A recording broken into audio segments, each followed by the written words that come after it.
News 18 at 5 starts now. WLFI Lafayette. News from where you live. Dozens of people gathered at the Michigan State Capitol building today for a peaceful sit-down protest against gun violence. Protesters supporting the community after the tragic mass shooting at Michigan State that killed 3 students and wounded 5. We'll have an update on the vigil planned for this evening at the MSU campus later in the newscast. An ambitious plan calling for climate action is complete. Lafayette, West Lafayette, and Tippecanoe County working together on the Greater Lafayette Climate Action Plan for about 2 years. We'll have more on that in a couple of minutes. And a local state senator passes his first 2 bills in the State House this week. How one of them may allow Hoosiers to see what their tax dollars are spent on, coming up in just a couple of minutes. A Lafayette City Council candidate is off the ballot because of a felony pot conviction. As we reported, Derek Reuter filed to run as a Democrat for an at-large seat on the council. Local Democratic Party Chair Jackie Chosnick challenged his candidacy. His reaction coming up. And international rescue crews continue searching for survivors under the rubble in Turkish and Syrian provinces hard hit by last week's earthquake. The death toll from the magnitude 7.8 quake passed 35,000 will likely go up as search teams find more bodies. Good afternoon, I'm Jeff Smith. Thanks for joining us. An ambitious plan calling for climate action is complete. Lafayette, West Lafayette, and Tippecanoe County worked together on the Greater Lafayette Climate Action Plan for about 2 years.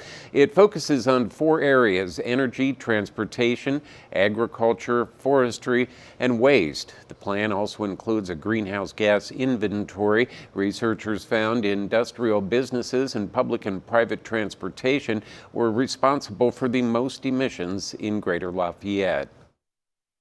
We were able to identify the areas that we need to cut back, and we were able to come up with a science-based target, which is 58% reduction in our greenhouse gas emissions by 2030.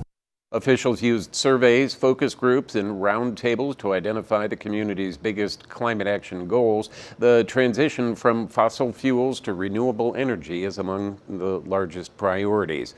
A Lafayette City Council candidate is off the ballot because of a felony pot conviction. As we've reported, Derek Reuter filed to run as a Democrat for an at-large seat on the council.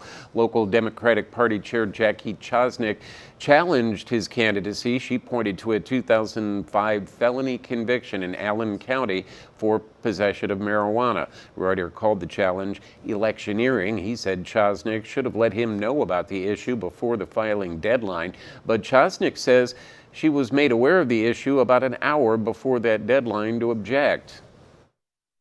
I see electioneering because I've emailed Jackie Chosnick about running for office, and she had due diligence time of many months to inform me about this issue and before filing her challenge. There was actually someone that had a concerned citizen that had called into the election office with that information, and then it just made its way through channels to me. Indiana law is Indiana law. He was just not eligible to be a candidate on the primary ballot, and that is all this is about.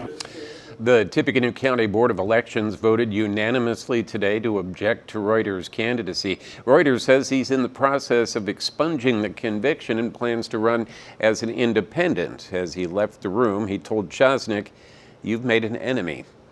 Well, the Columbian Park Zoo is slated for construction on several new and improved exhibits. The aging eagle enclosure will be upgraded with more viewing vantage points. The river otter pond will also get additional viewing areas and a new water filtration system. Zoo Director Neil Dale is also planning a new standalone primate building in an empty grassy part of the zoo. He's working with an architect to design the multi-species exhibit and offer a unique experience for viewers. I have a lot of visitors that come and are really surprised at how much the zoo has changed from the old days. Really a lot of advanced exhibits, a lot of different animals for people to view. I just think it's a good experience, and we're looking to make it even better. We want to be one of the top zoos in the state. The zoo is in the planning and design phase for these new and renovated exhibits. Dale says construction could get underway in late 2024 or early 2025. Funeral arrangements are set for former Lafayette Mayor and Tippecanoe County Sheriff Dave Heath. Heath died on Monday at the age of 75. Visitation will be held on Sunday from 2 to 6 p.m. at the Solar Baker Funeral Home on Twickenham Boulevard in Lafayette. A funeral mass will be held on Monday morning at 11:30 at St. Mary Cathedral in Lafayette. We'll hear from Heath's friends and co-workers coming up tonight on News 18 at 11. Well, State Senator Spencer Deary of West Lafayette passes his first two bills in the Senate this week. One of them passed unanimously. Senate Bill 243 would require the Indiana Department of Revenue to provide Hoosiers who paid adjusted gross income taxes with a receipt explaining how those taxes are being used. It unanimously passed the Senate this week. Deary says it'll be an easy, transparent way for taxpayers to see how their money is being spent. Senate Bill 404 would prohibit public colleges and universities from withholding a transcript if a student paid between $100 to $300 toward their debt within the last year, depending on how much the student owes. Both bills now move to the Indiana House of Representatives for consideration. Well, most of us had a beautiful February day today. That's not true for everybody. We've got some more rainfall on the way as well. Chief Meteorologist Chad Evans joins us now with a quick update. Chad? Yeah, as expected in our northern counties, Jeff, it's been cloudy all day after a windy night. These are the peak gusts measured last night. 45 just west of the Martell Forest, 40 at the Purdue Airport, 45 Pine Village, 47 at the Flora Airport, 54 at Kentland, and a gust of 44 here at Kewanna. Highs today vary from upper 50s and low 60s over the southeast half of the area, but as you go northward, cooler. Only in the low 50s up around Remington or Rensselaer, where it's been gray all day. It's still pretty windy, though. Winds are sustained still as high as 20 with some gusts more than 30. And temperatures vary a lot. We're near 60 down here in Howard and Clinton counties.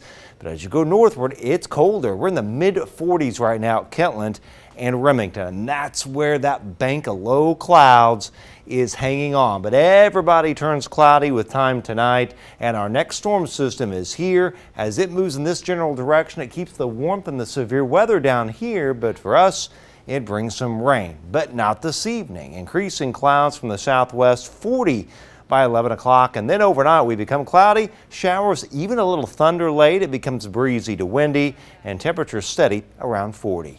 All right, Chad, thank you. A former suburban Indianapolis daycare director is facing multiple criminal charges.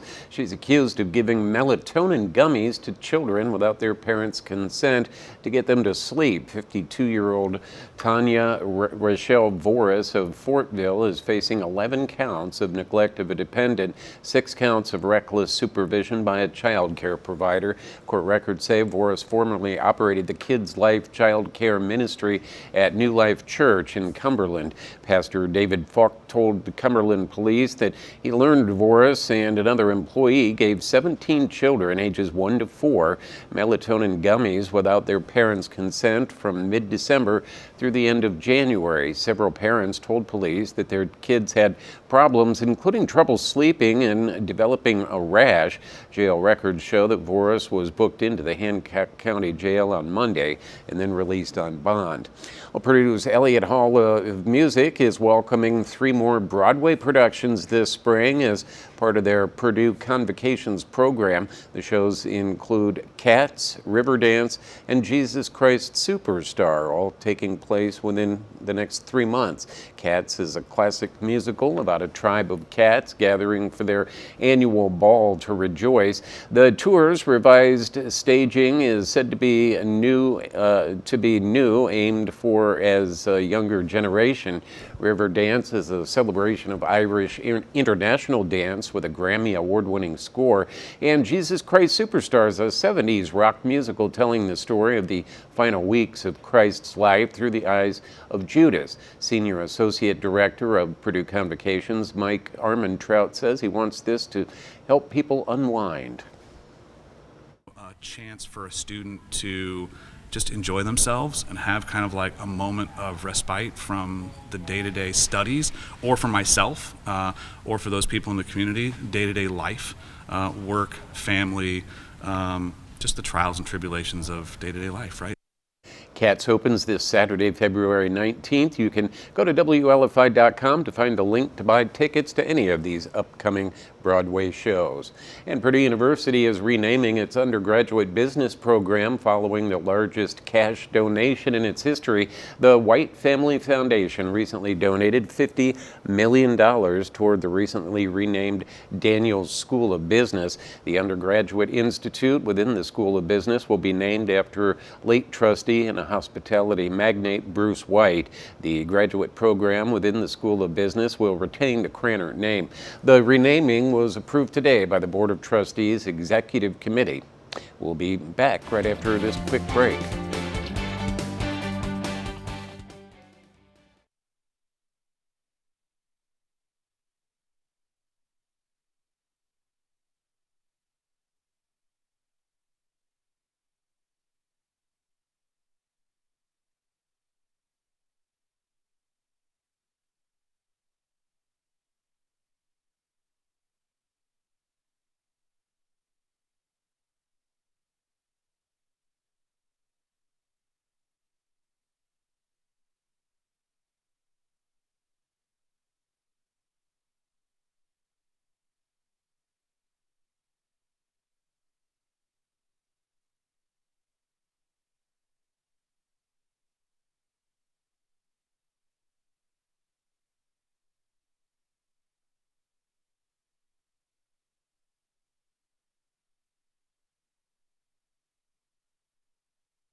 You're watching News 18 at 5. News from where you live. Michigan State University plans to hold a vigil this evening honoring the victims of Monday's deadly shooting. 3 students were killed and several more injured in that attack, sparking a debate about gun control laws that's playing out on campus. Erica Moke has the latest now from East Lansing. Think of all the classrooms that sit down just like this. Michigan State students staged a sit-in protest at the state capitol in Lansing, calling for stricter gun laws following Monday night's mass shooting on campus. Among the speakers, a freshman who also survived a deadly shooting at her high school in Oxford, Michigan last year. Today I'm exhausted. I'm exhausted that I know what is coming. Exhausted I am once again asking our legislators to put our lives first. At The Rock, a popular gathering spot, students spray painted the words, "To those we lost, to those healing, Brian, Ariel, Alexandria." This new message with the names of the 3 students killed came after someone painted over "How many more?" with a pro-guns message overnight. We need a message that's healing right now, not trying to force others to grieve in your way. The FBI is here at the Student Union building to help students and staff get the stuff that they left behind when they ran for their lives. You hear sirens and you just hear popping noises. Junior Elliot Bryant hid under the bed when the alert went out that there was a shooter on campus. I think the worst part is making sure you said goodbye to everyone. According to law enforcement, the 43-year-old gunman who lived in Lansing had no ties to MSU. Neighbors say they regularly heard him firing a weapon in his backyard. There's always popping off some rounds. Pop, pop, pop, pop. Police are expected to give an update on the investigation Thursday as the Michigan State community continues to mourn.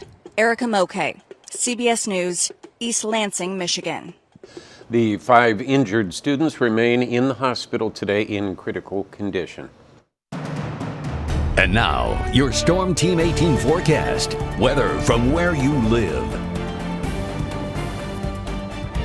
All right, there's tonight. We cloud up, there's the showers, and perhaps a little thunder late, and it gets pretty breezy to windy, temperature around 40 degrees. So a little raw tonight, especially later on tonight. There are your lows at 36 to 44. Now tomorrow, periodic showers and perhaps even a little thunder morning and right through midday.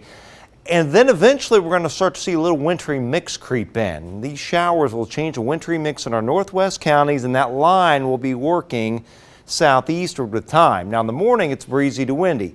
There may not be a lot of wind around midday, and there could be a couple of breaks in the clouds, but then later on in the day it's completely overcast and the wind will tend to kind of crank back up with gusts 28 to 40 miles an hour. 45 at noon. Then we start to fall. We're 35 at 5 p.m. Should drop to freezing in Greater Lafayette, I would suspect, by 7:30 in the evening. And there are the highs tomorrow, 37 northwest to 47 in our southeast. And keep in mind, temperatures will be slowly falling during the afternoon. Friday's a different story. It's a cold day, 25 to 29 for highs, kind of breezy. We are generally mostly cloudy, but we tend to see clearing later on in the day, and there will be a few scattered lake effect flurries and snow showers after snow showers Thursday night. 19 in the morning, wind chill single digits, and then highs again in the 20s in the afternoon. And with those highs in the 20s, your wind chills will be running in the teens. There's Futurecast. We cloud up tonight, few showers by 4:30. Showers, yes, even a little thunder, a flash or two of lightning come tomorrow morning. That's 8 o'clock. Still showers and a little thunder around noon with a couple breaks in the clouds here and there. But look at the pink. That's a wintry mix. Watch the line moving southward. So by 5, it's Kentland to Winnemac. This is a little freezing rain and sleet. Light freezing rain and sleet here at 8:30. And then finally, it all changes to some snow showers tomorrow night.